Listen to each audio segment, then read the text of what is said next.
DZRH, member, kapisanan ng mga broadcaster ng Pilipinas.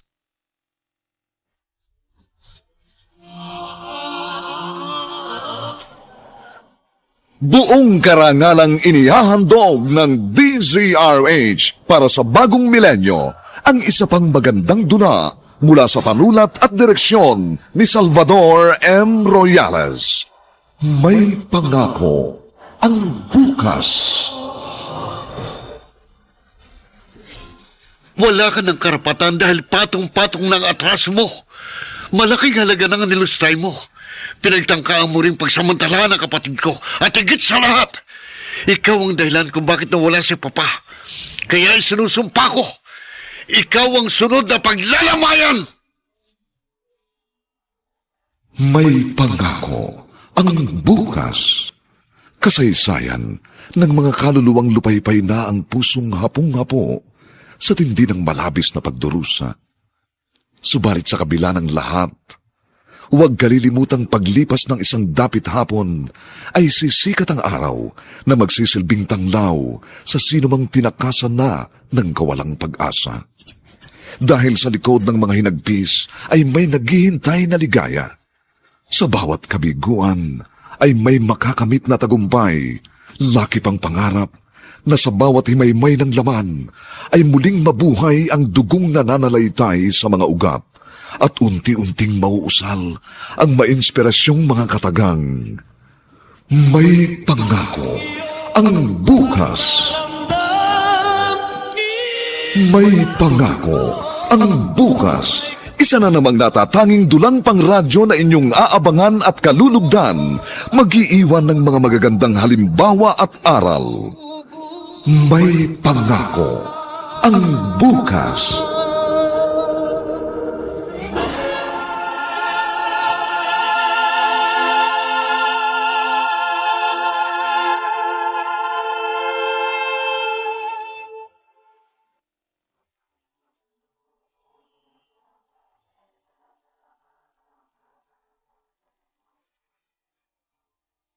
Magandang umagang muli sa inyong lahat, mga giliw naming taga-subaybay. Narito na po ang aming tampok na kasaysayan sa linggong ito, pinamagatang Ikaw ang sunod na paglalamayan. Dito pa rin sa ating natatanging dunang May Pangako ang bukas.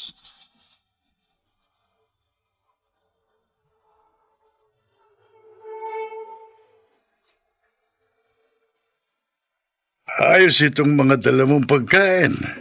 Fried chicken, spaghetti, cheeseburger, and french fries.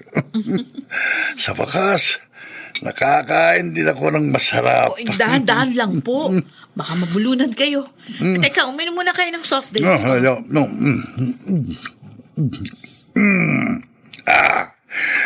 Ang sarap talaga.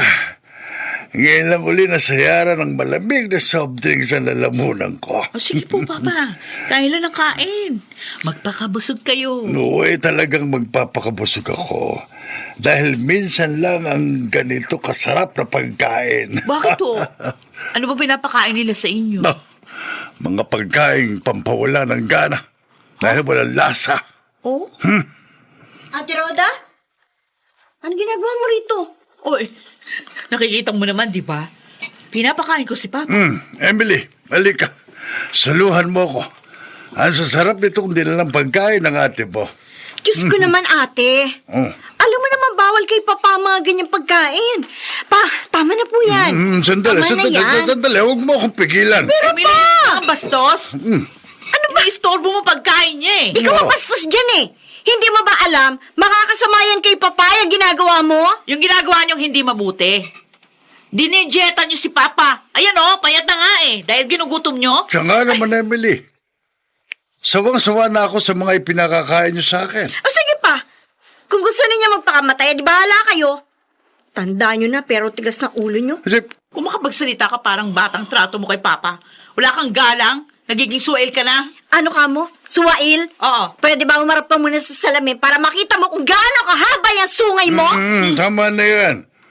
Huwag kayong mag-away sa harap ng pagkain. Ito kasi si Emily, gusto yata ng away. Alam mo sa sarili mo kung sinong nagdadala ng away dito at gulo sa pamilya natin. Kaya pwede ba umayos ka, Ate Roda?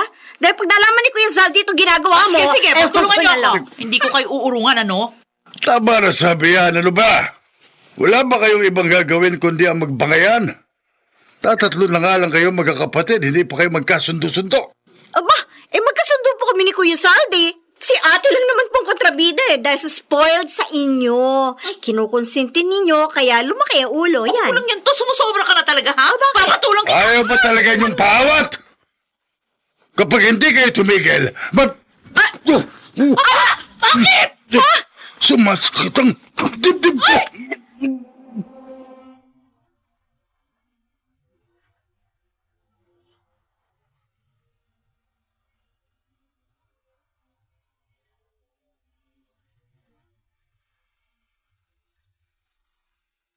Kumusta na ang papa mo? Napainom ko na po siya ng gamot. Nagpapahinga na po sa kwarto niya. Nakaapekto siguro sa kanya ang dinalang pagkain ni Roda. Mabuti na lang po't dumating ako.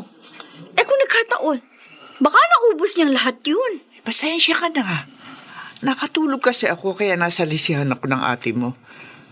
Mabuti na lang, wala rito ang kuya mo. Isusumbong ko talaga siya kay Kuya. Ay, wag na. Baka bigla niya sugurin ng ate mo. Yan naman kasi ang hirap sa inyo, May. Pareho lang kayo ni Papa. Lagi ninyong pinagtatakpan si ate. Hindi naman sa ganun. Pero ayoko lang lumaki ang hidwaan niyo magkakapatid. Maliit na pamilya lamang tayo. Tapos hindi pa tayo magkaisa at magkasundo. Huwag na kayong umasa, Ma. Hanggat hindi nagbabago si ate, mananatiling magulo at watak-watak ang pamilya natin.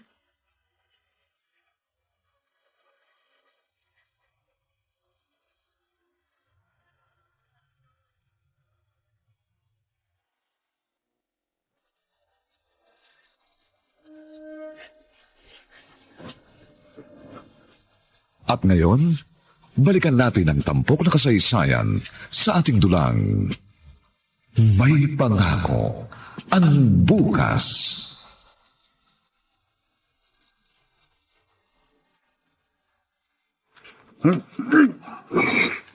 Letsing buhay ko! Bakit mo itinapon ang pagkain mo?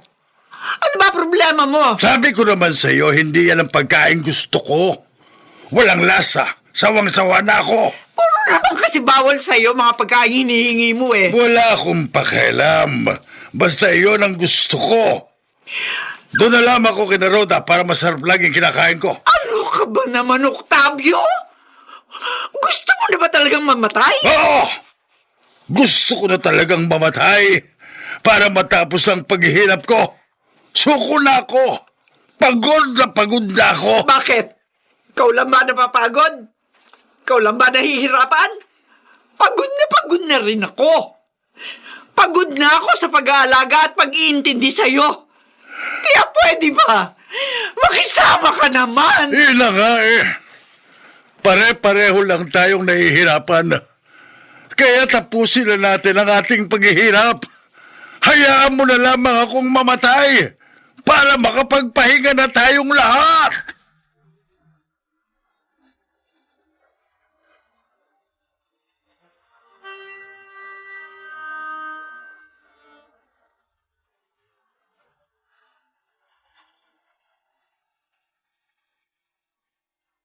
Ma, hindi na kayo nasanay kay Papa. Ganun lang talaga maraming nararamdaman, nagiging irritable at mugnutin. Dagdagan na lang natin ang ating pangunawa at pasensya. Oo nga. Pero hindi mo pa rin maialis sa akin na mag-alala. Natatakot na ako. Baka kung ano pa maisipan niyang gawin. Huwag kayong mag-isip ng ganyan. Unti-unti na pong nagiging maayos ang kanyang kalagayan. Kaya lilipas din po ang pagiging moody niya. Hindi ko nga alam kung hanggang kailan siya magiging ganyan eh. Siya nga pala, kinukulit niya ako. Kung pwede raw, doon muna siya sa ate mo. Naku, kung gusto po ninyong makarating kagad sa langit si Papa, edi sige, ipaubaya natin siya kay Ate Roda.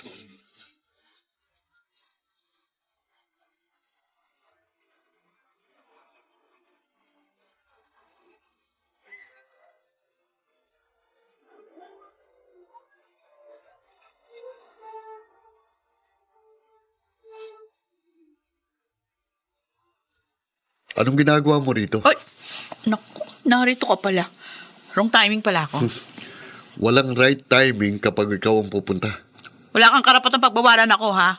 Kahit na anong oras pwede akong pumunta dito. Tsaka isa pa, hindi ikaw ang sadya ko, kundi si Papa. Bakit? Gusto mo bang makita kung ano ng kalagayan niya? Gusto mong malaman kung malapit na siyang mamatay? Dahil atat na atat ka nang makakuhang yung mamanahin? Wah! Dahan-dahan ka ng pagsasalita, ha? Oh, bakit? Alam ko, may hinanakit ka sa akin, kaya mo ako pinaparatangan ng ganyan. Naiinggit ka dahil mas minahal ako ni Papa kesa sa'yo. At ano iginanti mo sa sobra-sobrang pagmamahal at pagtitiwalang ibinigay niya sa'yo? Hindi ba't katrayduran? Hanggang ngayon ba naman? Hindi mo pa rin yun makalimutan? Tapos na yun. Wala nang mangyayari kahit habang buhay mo akong sisihin at sumbatan. 30 taong pinaghirapan ni Papang winaldas mo. Bumagsak ang negosyong ipinundar ni Papa sa loob ng mahabang panahon nang dahil sa iyong kapabayaan at kasakiman. Kaya kahit pa siguro doblehin mo ng 10 beses ang mamanahin mo, hindi mo kayang bayaran ng perang nilustay mo at ng asawa mong demonyo.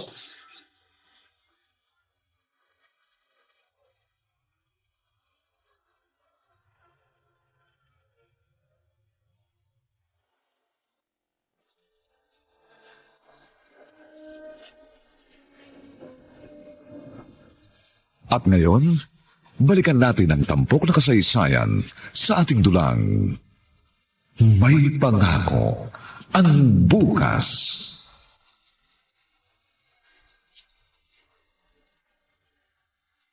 Tawagan mo si Rhoda.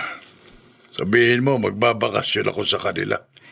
Nagbabakasyon din si Sally doon sa probinsya ng girlfriend niya. 1 linggo siya doon. Kaya nga gusto kong samantalahin ang pagkakataon habang wala siya. Kami naman ni Emily ang malilintikan kay Saldi kapag pinayagan ka namin. Bakit nyo naman sasabihin? Octavio, ano ka ba? Basta gusto kong pumunta kina Rhoda. At kapag hindi nyo ako pinayagan, magwawala ako rito.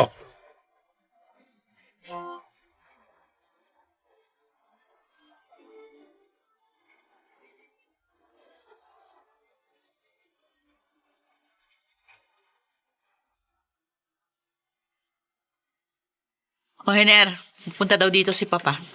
Gusto niyang magbakasyon ng ilang araw. Ba, gusto ko yan. Tama-tama, marami akong tatanong sa kanya. Huwag ka masyadong kampante. Bad trip pa rin sa'yo si Papa hanggang ngayon. Oh, ba't ikaw? Okay na uligay ni Papa. Siyempre. Hindi naman niya ako kayang tiisin. Pero ikaw, manahimik ka muna at pakiramdam.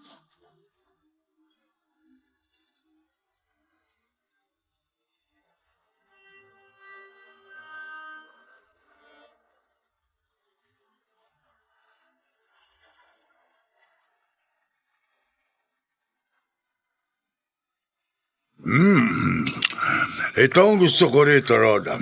Masarap ang pagkain. Sige lang pa. Enjoy your meal. Siya nga pala, Papa. Magpapasko na. Ano naman kung magpapasko na. Okay na ho kasi kayo ni Rhoda. Baka naman pa pwedeng maging okay na rin tayo. Sa totoo lang, mas malaki ang galit ko sa'yo. Oh. Masamang manugang ka na nga. Pagkatapos, na-impluwensyahan mo pang aking anak. Pati siya natutong magsugal ng dahil sa'yo. Pinabayaan nyo na nga ang pinagkatiwala kong negosyo pagkatapos nilustay nyo pa ang pera ng kumpanya. Tapos na yun, Papa. Kaya kalimutan na natin yun. Oo nga naman. Dagdag stress lang yung hinanakit. Hindi yun makakabuti sa inyo. Sige. Alang-alang sa iyo, anak. Kalilimutan ko ng atraso sa akin ng Herodes na ito. At isa pa, wala naman akong magagawa. Ayoko namang magkimkim ng galit dito sa aking puso. Gusto ko rin namang maging payapa sa paghimlay ko sa aking huling hantungan. Bakit naman ganyan kayo kung magsalita? Oo nga, Pa. Hindi pa kayo mamamatay. Siya nga pala. May gusto sana akong itanong sa inyo, pero wag niyo naman sanang mamasamain. Bakit? Ano ba itatanong mo? Meron na ba kayong last will and testament? May makukuha pa po ba kaming mana mula sa inyo? Henner, ano ba? Ibang klase ka talaga. Parang baliwala lang sa iyong ginawa mong katarantaduan. Nagawa mo pang itanong sa akin ang bagay na yan? Ang kapal naman ang pagmumukha mo! Isang... Sumasakit ang dibdib ko! Papa!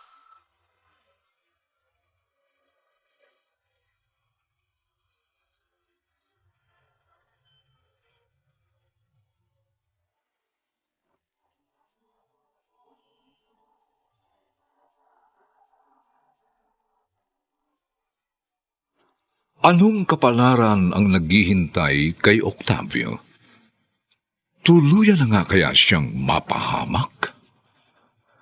Mga kaibigan, patuloy po namin kayong inaanyayahang bisitahin ang FB page ng May Pangako ang Bukas.